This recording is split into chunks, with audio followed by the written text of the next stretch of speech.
barlığımın nişanası, şevket şanım enedil. Damarlarda ceyhun kebitende canım enedil. Daim sana guanar men, bağ rızvanım enedil. Zeminimde yaktılığım hem asmanım enedil.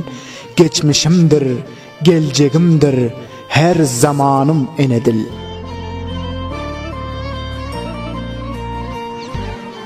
Sözleşip orsam dilimde köңlüme ballar seçer.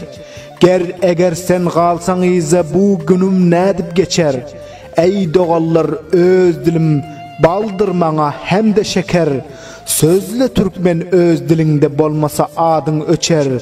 Dünyada sensin menin namu nişanım enedil.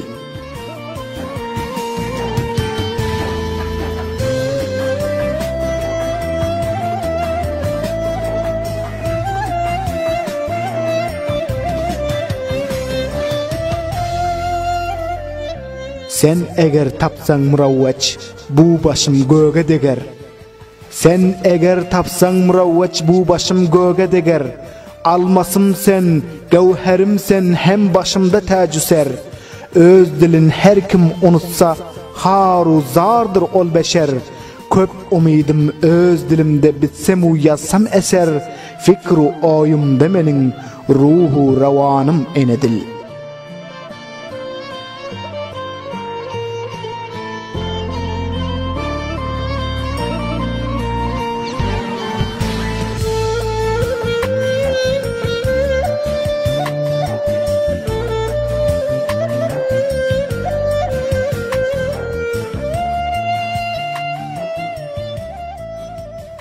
Ey pataş mundan biyan bağla bilbağ himmetin.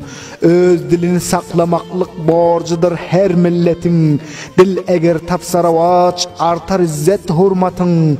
Hiç tükenmez dünyada baylığın hem devletin. Oğuz Han'dan miras mana gencu kanım enedil. Oğuz Han'dan miras mana gencu kanım enedil.